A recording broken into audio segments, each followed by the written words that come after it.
नमस्कार दोस्तों, आपका स्वागत है आयुर्वेदा इंडिया पर।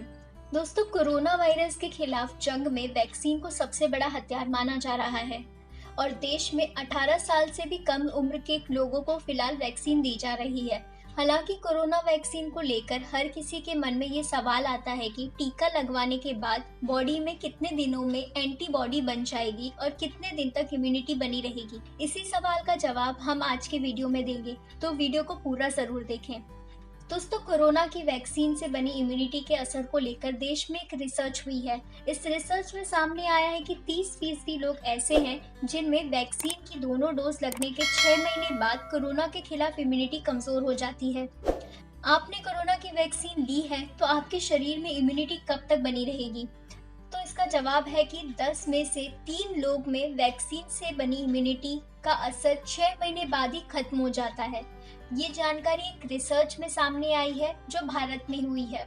दरअसल हैदराबाद स्थित AIG हॉस्पिटल और एशियन हेल्थ केयर ने मिलकर वैक्सीन की इम्यूनिटी के असर को लेकर एक रिसर्च की थी। इस रिसर्च में 1600 से भी ज्यादा लोगों को शामिल किया गया था।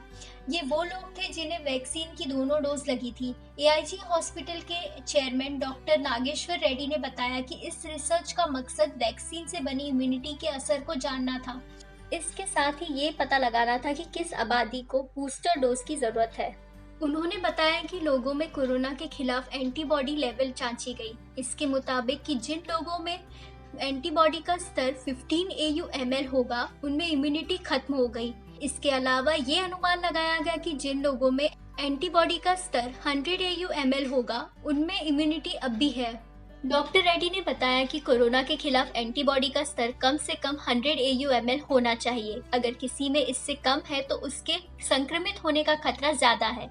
रिसर्च में 1600 से भी ज्यादा लोग शामिल थे। इन लोगों में से 93% ने कोविशील्ड, 6.2% को कोवैक्सीन और 1% से भी कम लोगों ने स्पुतनिक वी की डोज लगी थी। इस रिसर्च से सामने आया कि करीब 30% लोगों में 6 महीने बाद वैक्सीन से बनी इम्यूनिटी का स्तर 100 AU/ml से नीचे था। डॉक्टर रेड्डी ने बताया कि हाइपरटेंशन और डायबिटीज जैसी गंभीर बीमारियों से जूझ रहे 40 साल से ऊपर के लोगों में इम्यूनिटी कमजोर हो गई।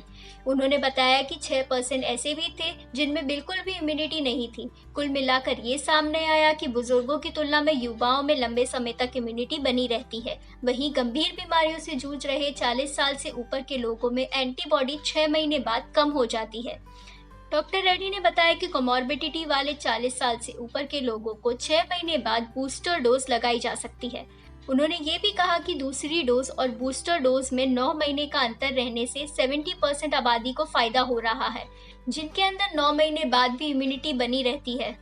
हालांकि उन्होंने ये भी कहा कि भारत के पैमाने पर 30% लोग ऐसे भी हैं जो गंभीर बीमारियों से जूझ रहे हैं और उनमें दोनों डोज के 6 महीने बाद भी एंटीबॉडीज कमजोर पड़ रही है। इसीलिए उन्हें भी बूस्टर डोज देने पर विचार करना चाहिए। तो दोस्तों, मास्क जरूर पहनें और सोशल डिस्टेंसिंग का पालन करें और इसी तरह के और वीडियोस के लिए जुड़े रहे हमारे चैनल आयुर्वेदा इंडिया के साथ। स्वस्थ रहें, मस्त रहें। धन्यवाद।